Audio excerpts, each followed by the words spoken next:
Welcome to the Tristen Law Show. I am Tristen Law. Welcome back to another episode of the Tristen Law Show.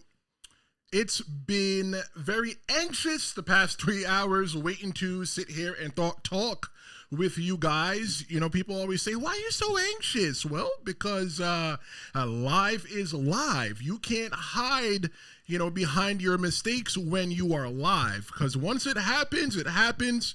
And it seems like right now we are mistake-free. We're not listening to ourselves like we were last week. But first off, before we get into this whole episode of the WrestleMania XL Behind the Curtain, was it worth the wait? I just want to say thank you to everybody that is here for the first time. Welcome. And if it's, not your first time here, man, I hope you stick around and don't forget to like and share. This podcast is interactive when it is live, and it is even interactive when it is not live. All you have to do is just send a text message. That's right. You can send a text message to the show, and I can read it here live on the air. The number is 973-826-0101. You could also send a voicemail to that number as well too, and we can play that live on the air for you so you can be a part of the show. And we're also doing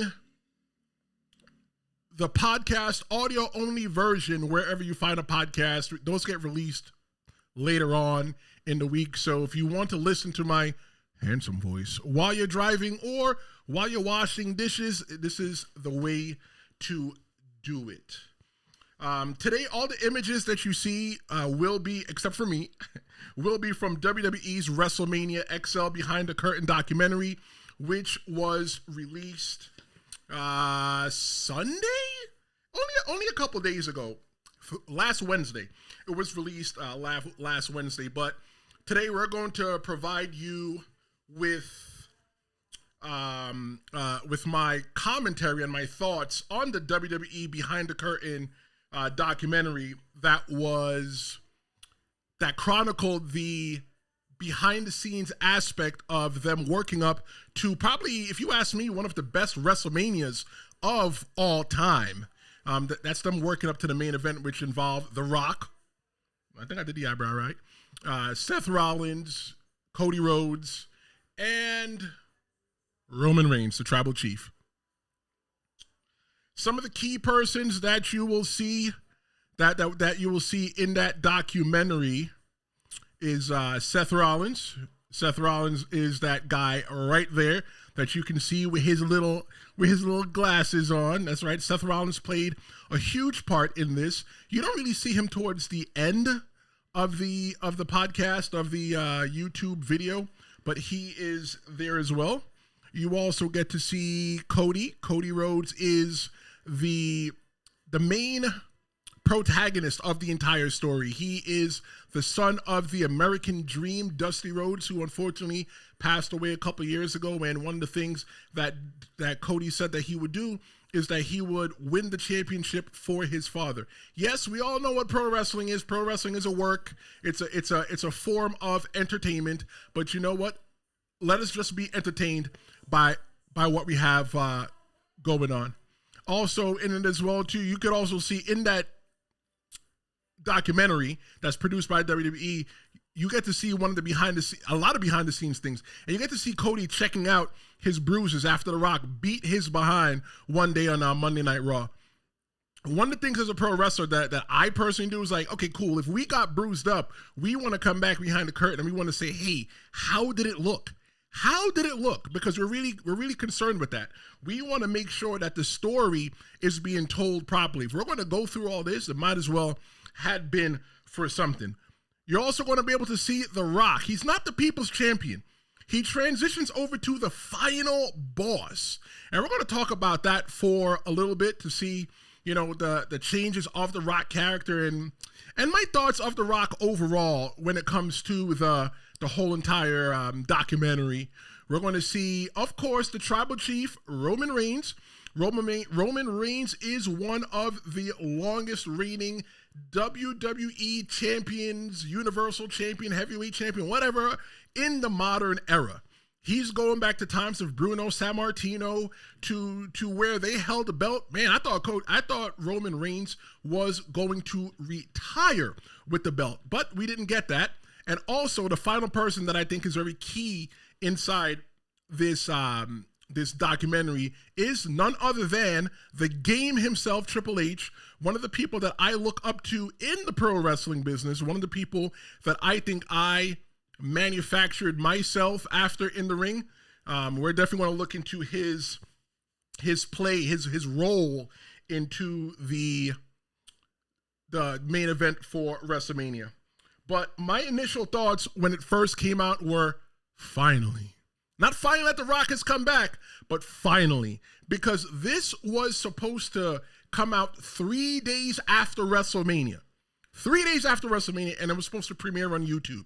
And if you want to watch it after, the link is in the description. I said it'd only be nice if I drop WWE's link in there. You know, they can probably, just, say, hey, you know what, Tristen Law, we really appreciate you helping us out. But it was supposed to come out 3 months ago on YouTube, 3 days after WrestleMania XL 40 in Philly. But we got it last week, almost 3 months to the day. So obviously it's a finally thing, better late than never. They didn't really say much on where it was, except that when you look on the internet, you would see them saying, you would see other people, not the WWE, saying, oh, well, when it comes out, you're going to be happy when it comes out. But I want to hear it from WWE. You guys told us that it was going to come out. We wanted to see it, or if it was not going to come out, we needed to hear from you guys. But one of the things that I liked about the documentary is WWE produced it. WWE does a really good job making documentaries. I don't know who's in charge of their documentary department, but their documentaries are fire. As a semi-retired professional wrestler, one of the things that I love about behind-the-scenes documentary is I understand how my mind works, and I am curious to how the bigger mind works. I wanted to see how Triple H, Cody, Seth, and everybody else, The Rock, how their minds all played into going into this main event, how their emotions, personal emotions, tied into their characters. You see, one of the things about pro wrestling is that, yeah, we all know that it's what it is. But us, the wrestlers, sometimes we believe that we are more than we are. We believe into our characters because wrestling takes place in real time. Whenever you're watching wrestling, you always assume that it's taking place now. So obviously, sometimes when we have to lose, we put on the boo-boo face because we don't want to lose. Nor do we think that we should lose to certain people sometime. But one of the things that stuck out to me, the key message in this whole entire documentary, if you ask me, is card is subject to change. Card is subject to change is one of the things that you will always see on a pro wrestling poster. Card subject to change because something will happen. You'll expect Hulk Hogan to come into town, but you know what? Something happens. They can't bring you Hulk Hogan, so they'll put The Rock in there instead in the main event. People are going to be upset because, they didn't get Hulk Hogan. However, the card is subject to change, and that was told to you at the bottom of the ticket or on the poster or whatever advertisement. Card is subject to change, and card is subject to change is not something that we see in WWE often written on anything, maybe on a ticket. But card subject to change is something that is alive and well in the WWE. Pro wrestling is written by pencil, usually. Not a pen, pencil. The reason why pro wrestling is written by a pencil, this is a pen, we're going to pretend it's a pencil, is because of the eraser. The eraser is just as strong as the tip of the pencil. Because the same way you can use the lead or the whatever in the pencil to write somebody's story and make them a star, you can use the opposite end to erase it and unmake them a star. Some of the backstage elements and things that you got to see was The Rock and WWE tested the audience plenty of times to gauge interest in Rock versus Roman. They did that on Rock's television show that came on NBC, Young Rock, one of my favorite shows. I love that show, and I hate that the show was canceled so much. I wish that the show would come back. I personally DM'd The Rock and said, I need another season. Maybe we'll get another season in 100 years, but that show was canceled. and it's not coming back. The Rock then showed up to the Pat McAfee show when it took place in Boulder, Colorado, and dropped a little breadcrumb there. And then he went on to SmackDown. SmackDown is a WWE show that takes place on Friday nights, and it was live later that same day in Denver, Colorado. And The Rock went out there talking about where should he sit at the table? Should he sit at the head of the table? And the head of the table is where Roman Reigns sits because he is the tribal chief.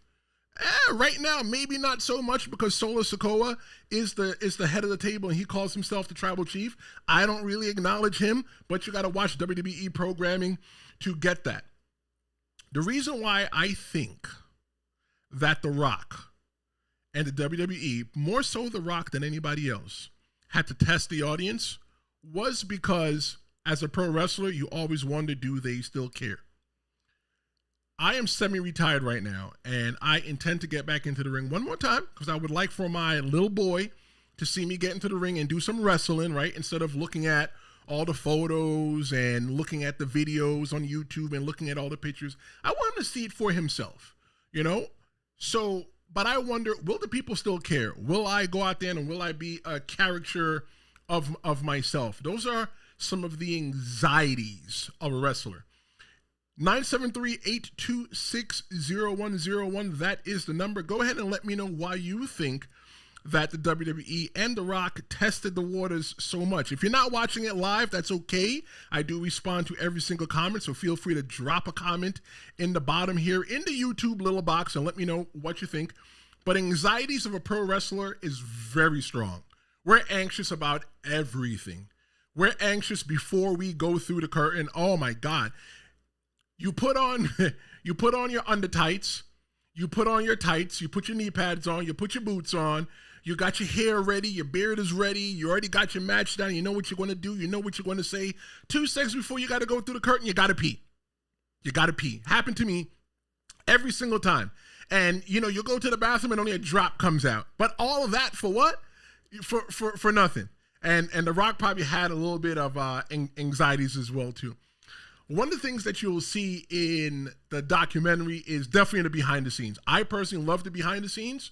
And I think a lot of people that have never been in the pro wrestling business, they love the behind the scenes as well, too, because it shows you parts of the pro wrestling of WWE that you will never get to see with your own naked eyes, okay? Put your clothes on, don't be nasty. That all started back from WCW, if I have that correct. You would see stuff in the backstage, and WWEF at the time started transitioning to doing things in where you can see the backstage. Now we're seeing more of the backstage than ever. And in case you don't know, it was so taboo to see anything in the backstage as it pertains to pro wrestling. You were a fan, you paid a ticket to see everything that happens inside of the confines of the wrestling ring and around the wrestling ring, but everything that happened backstage, that was none of your business. And that's what we call kayfabe in the pro wrestling business, where we try to keep the mystique behind pro wrestling alive. But in this day and age, everybody wants to see how the rabbit is pulled out of the hat. When I started wrestling, kayfabe was alive and well. I'd be hanging out there with maybe Steve Off, one of my good friends who's a wrestler, and we were supposed to be wrestling each other that day. And all of a sudden, somebody would bring their kid backstage, you know, maybe a friend of the promoter or somebody, to come meet all the wrestlers. But I'm sitting right next to Steve, and we're having a great time laughing. Oh, now we got to walk away and pretend that we don't like each other. And that's always the way that it went, you know, backstage. I think in WWE now that there are areas that are in limits if you are an invited guest, and there are limits that are off limits if you are not an invited guest into the backstage area, because kayfabe is still alive in some areas. Yeah, we all know it's entertainment, but I just love that you can see different backstage portions. You can see the WWE jet that Triple H was soaring on and going through and writing. You see him writing an episode of SmackDown, and I really tried to pause the television so I can see what it was that he was writing, because WWE does a different kind of storytelling where they drop all kinds of like Easter eggs and other clues that you need to pick up on. Because if you don't pick up on it now, it might be something way down in the future. But there was something where Triple H was writing in pencil something that was happening on SmackDown or something like that, but you couldn't really read it. You got to see a lot of different behind the scenes areas in that. The build up to that WrestleMania was probably one of the most chaotic. If you ask me as a fan, if you ask me as a wrestler, I think it's chaotic. As a fan, I think it was the edge of your seat because you never knew what was supposed to happen. We all knew that Cody Rhodes was supposed to win that Royal Rumble. Well, we didn't know that. We wanted Cody Rhodes to win because Cody Rhodes promised his dad, like I said earlier, that he was going to win that championship for the family. He was going to be the first person with the Rhodes last name. There's 3 of them that have been in wrestling. Dusty Rhodes, the father that passed away, R.I.P. to him. There's Dustin Rhodes, who used to wrestle as Gold Dust in the WWF. He now wrestles for AEW as Dustin Rhodes under his real name. And then there's Cody. Cody's the young one. Cody's around my age. And Cody said that he promised his dad he was going to win that championship. And last year at WrestleMania 39, he did not fulfill that prophecy. He lost the match to Roman Reigns at WrestleMania. So this year was supposed to be his redemption, where he fought back and he did everything that he was supposed to do. He went into the Royal Rumble, won the Royal Rumble, which made him able to dictate who he could face. He could face either Roman Reigns, who was the WWE Universal Undisputed Heavyweight. I don't know, they put like 10 names into that one belt. Or he can face Seth freaking Rollins, who was the WWE Heavyweight Champion. Cody did the right thing. He went out for Roman Reigns. He went for Roman Reigns, as he should. But then The Rock wanted to come in and see if he can go ahead and put his name into it. But everybody kind of wanted Rock and Roman. We wanted Rock and Roman, and we wanted Cody to finish the story. And this is one of the things where they say that you can't have your cake and eat it too. But in the Royal Rumble, the person that Seth Rollins was supposed to wrestle, CM Punk, he got hurt. So now WWE had to scramble because now they were short a main event for WrestleMania. And that's kind of how I think that Seth Rollins got inserted into the story, because then Cody Rhodes came out and said that he wanted to face Seth Rollins instead, so he was going to let The Rock face Roman. A lot of people said that Cody Rhodes went into business for himself. He went into business for himself when he decided that he was not going to play with the script. Going into business for yourself pretty much means, it's a wrestling term, going into business for yourself pretty much means if I am supposed to lose to The Rock, I decide that I'm not going to go out there and lose to The Rock tonight. I'm going to beat The Rock legit and then deal with the repercussions later. Look, that's like a taboo. That's a no-no. You don't go into business for yourself in pro wrestling. That's a taboo. And also not shaking hands when you meet everybody in the ring.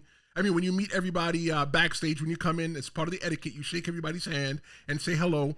Every person, from the person that sold the tickets to the person that, put the ring together. You also check on people when they get hurt. If you hurt somebody or are in a match with somebody and they get hurt, you always check on them. It's part of the etiquette.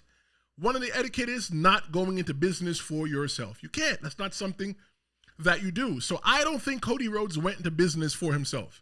Tell me what you think. 973-826-0101. You can be sure and drop a message or send a voicemail. If you send a voicemail, I'll play the voicemail here live on the air. I don't trust you guys to go ahead and do a live call because, not everybody's a Christian and my mother's watching.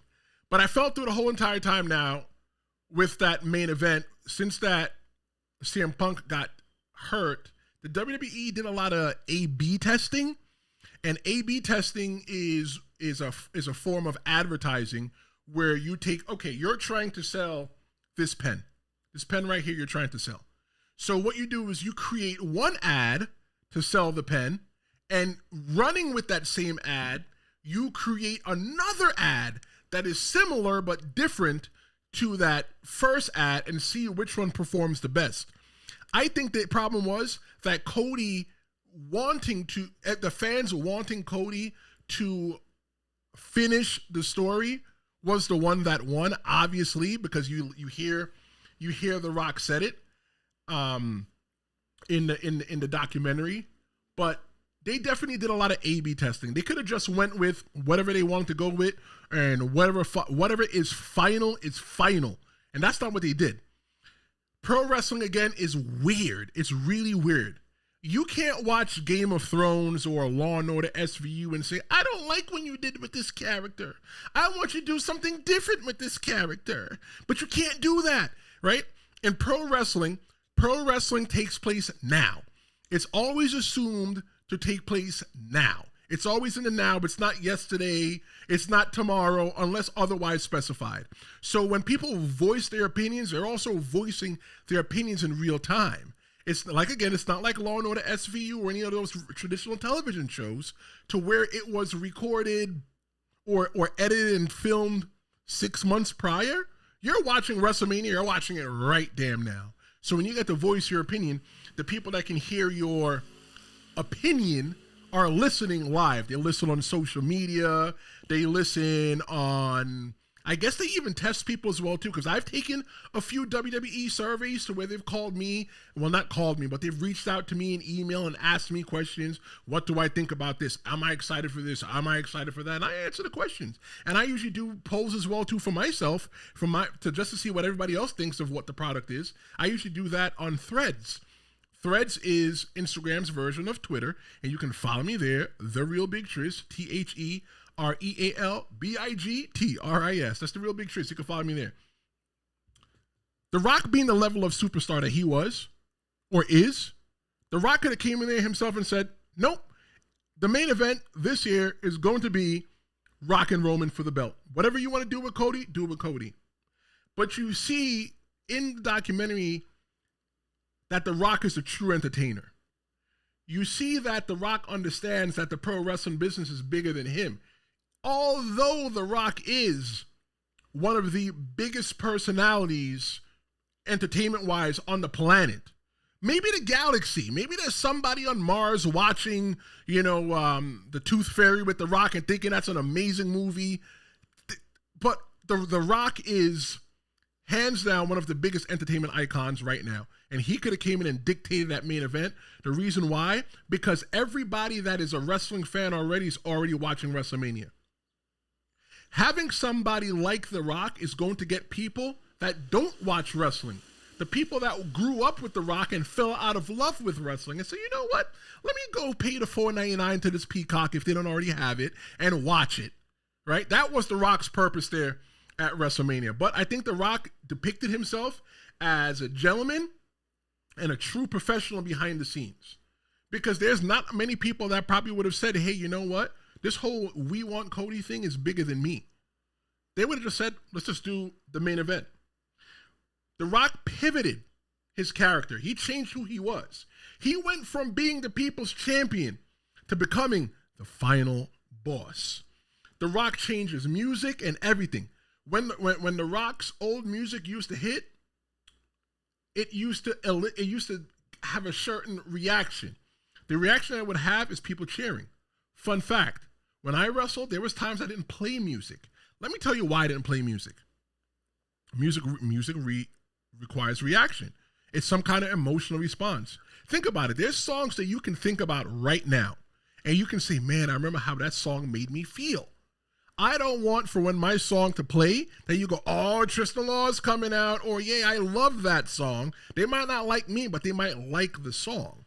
No, I don't want you to have any kind of reaction whatsoever. I want you to hate me and just hate me alone. So by The Rock changing his music, I love how it showed the pivot into the final boss, his heel, his bad guy character, which was a lot more than it was before. The Rock went out there and cursed and did whatever it is the hell that the Rock wanted to do. And that was him becoming Rock 10.0. His words, not mine.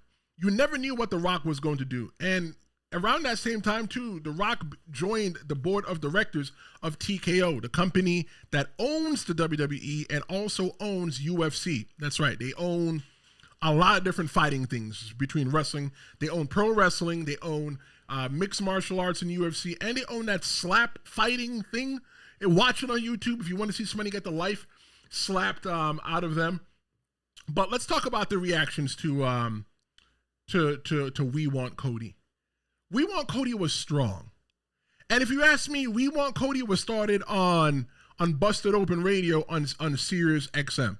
They said that the hashtag We Want Cody, it trended on social media for 72 hours. What's that? 3 days, 24, 48 for 3 days. 3 days it trended on social media. All because of everybody having such emotional investment, feeling that Cody Rhodes was getting the short end of the stick. Was he getting the short end of the stick? He definitely was. People were showing up in arenas with signs that said, Rhodes to WrestleMania. We want Cody. Everybody wanted Cody. Why could Cody not become the WWE champion? Or why does he not get the chance? No one could tell me different. I promise you. If Cody didn't get that opportunity at WrestleMania, I think it would have damaged him. It would have damaged him. He worked for it. Tell me why Cody Rhodes couldn't get it. He worked for it. He did everything he was supposed to do. He beat Brock Lesnar. He pretty much beat almost everybody that I can remember. He pretty much beat everybody that Roman beat. So he was just as good, if not better, to stand inside the ring. So why couldn't he do it? So what they started doing was, storyline-wise, they started throwing roadblocks in front of Cody. Now Cody had a match on the night before WrestleMania. Night one of WrestleMania, where it was him and Seth Rollins versus The Rock and Roman Reigns. If Roman Reigns and The Rock won the Bloodline, if the Bloodline won, Cody would have to wrestle the match the next night against Roman for the belt underneath Bloodline rules. And Bloodline rules is pretty much whatever the Bloodline wanted. Pretty much no rules. Just do what you want. Cody Rhodes had a story that everyone could relate to. He lived in the shadow of his parents, and he just wanted to break out. That was Cody's character in there. Roman was the man. Roman was sitting high on the throne and beat everybody that was put in front of him. And you know what? Rightfully so, character-wise, Roman Reigns felt untouchable. The Rock, he became the final boss, and he added gasoline to an already hot story. Seth Rollins. Seth Rollins was the guy in the story who was willing to stand up for what's right. And what was right was for Cody to win that belt, which at the time, it sat him right next to Cody as a fighter for the fans. It was such a turbulent event to watch, because you would never know what's going to happen. You wouldn't know, was Cody going to get turned on by Seth Rollins? You wouldn't know any of that. But watching in real time, you couldn't tell what personas were real and what personas were not real. And that's what made, if you ask me, the storyline so much better. Here are my key takeaways with the documentary WWE XL, Behind the Curtain Altogether. I think we're close to a bloodline civil war right now in WWE. And the reason why they probably waited all this time is because it's a reminder of what happened, just to catch us up on the last chapter of the story. It's a lot easier just to have somebody just watch a movie, a 1 hour documentary, which had millions of people watching. WWE made millions of dollars on that, rather than just taking a 30-second, 1 minute clip trying to recap the whole entire thing. They took 1 minute and they took 60 seconds and turned to 60 minutes. Another key takeaway from it: card is always subject to change. Always subject to change when you're watching pro wrestling. Another takeaway that I have is that Roman Reigns will be the first pro wrestler signed to the Michael Jordan fashion brand, the shoe brand. If you watch the documentary, you see that he was wearing Jordan and a Jordan hoodie with a Roman Reigns logo on the back. If you watch the last episode, which I suggest that you can watch live or not live, on demand, I tell you that pro wrestling is huge. If pro wrestling wasn't that huge, the Michael Jordan brand, Nike, would not be signing up to have a pro wrestler sell clothes there. Okay, they're not in the business of wasting money. And I don't buy Jordan clothes because it's too expensive, but I might buy a Roman Reigns hoodie. WWE XL Behind the Curtain was an outstanding documentary. And some people feel that it was a work. A work meaning that it was a part of the show. And you know what? That's the best part. Because was it a part of the show? WWE delivered on making that WrestleMania, hands down, the best WrestleMania of all time.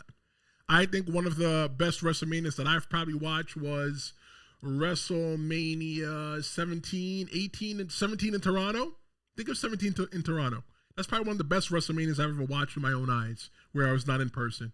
But I think WrestleMania 41 was the whole build-up, just the whole, man, everybody wanted to buy tickets. That's a part of the reason why WWE is the hottest ticket in town. But here's the ultimate question. What's next for Cody? We haven't really seen much since he won the belt 3 months ago. Or have we? You could always chime in, 973-826-0101, leave a message, leave a text, or you could jump into the chat here on the show.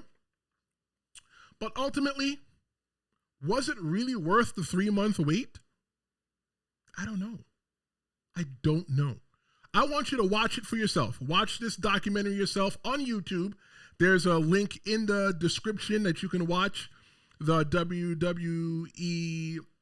the WrestleMania XL Behind the Curtain documentary for yourself. Let me know. If it is your first time watching, thank you for hanging out. Don't forget to subscribe, share with a friend. This is not a little dirty secret. I'll be back next week. We're working on getting some guests soon, so this will be a little different thing that we do here on the Tristen Law Show. But I definitely appreciate your time that you're here. Feel free to let me know in the comments if you have any other topics that you want me to discuss, or you want to discuss with me. Right? We could always get you on. You could always have a discussion with it. You know, something that you really put your flag in the sand in. Maybe that's something that we could talk about later on. But I definitely appreciate you hanging out with me here today. And I'll see you next time.